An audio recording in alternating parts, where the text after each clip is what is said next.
এই মুহূর্তে হাদি হত্যার বিচারের দাবিতে ঢাবির কেন্দ্রীয় মসজিদ থেকে একটি বিশাল বিক্ষোভ মিছিল এই মুহূর্তে বের হয়েছেন। আপনারা জানেন সবাই কিন্তু এখানে লেখা আছেন ভারতীয় আগ্রাসন বিরোধী আন্দোলন, জাতীয় আজাদী আন্দোলনের পক্ষ থেকে আজকে দেখতে পাচ্ছেন যে আজকের যে বিশাল বিক্ষোভ মিছিল ইতিমধ্যে বের হয়েছেন। সবাই কিন্তু তীব্র স্লোগান দিচ্ছেন, সবাই একটাই কথা বলছেন যে এই হাদিকে ভারতের প্রত্যক্ষ মদদে এবং হত্যা করা হয়েছে, টার্গেট কিলিং করা হয়েছে। সাবেক স্বৈরাচারী সাবেক প্রধানমন্ত্রী শেখ হাসিনা ভারতে বসে টার্গেট কিলিং এর পরিকল্পনা করছে এবং টার্গেট কিলিং পরিচালনা করছে। দেখতে পাচ্ছেন হাদির হত্যার বিচারের দাবিতে ইনকলাব মঞ্চের মুখপাত্র এবং ঢাকা ৮ আসনের স্বতন্ত্র সংসদ সদস্য পদপ্রার্থী হাদির হত্যার বিচারের দাবিতে এই মুহূর্তে সারা দেশ কিন্তু অগ্নি গর্ভ হয়ে আছে। সেই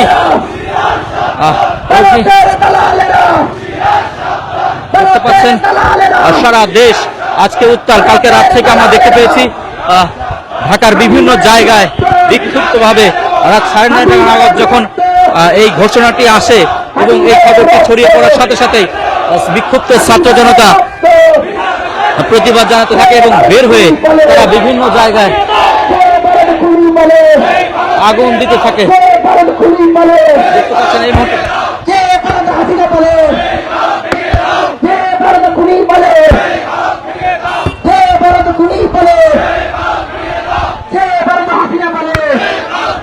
মুহূর্তে নিয়ে যাচ্ছে।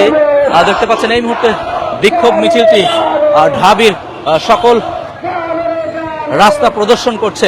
আপনারা জানেন না গত শুক্রবারে এই ইনকলাব মঞ্চের মুখপাত্র ওসমান হাদিকে নির্মমভাবে গুলি করে হত্যার উদ্দেশ্যে গুলি করা হয়। 3টি গুলি করা হয়, একটি গুলি তার মাথার বাম পাশ দিয়ে ঢুকে ডান পাশ দিয়ে বেরিয়ে যায়। পরবর্তীতে তাকে ঢাকা মেডিকেলে নেওয়া হলে অস্ত্রোপচার শেষে রাজধানী এভার কেয়ার হসপিটালে নিবিড় পর্যবেক্ষণে রাখা হয়। সেখান থেকে এয়ার অ্যাম্বুলেন্স যোগে তাকে নিয়ে যাওয়া হয় সিঙ্গাপুরের জেনারেল হসপিটালে। সেখানে চিকিৎসাধীন অবস্থায় গতকাল আমরা জানতে পারি সে শেষ নিঃশ্বাস ত্যাগ করেন। এই খবর ছড়িয়ে পড়ার সাথে সাথেই কিন্তু ঢাকায় আগুন জ্বলে বিভিন্ন জায়গায়।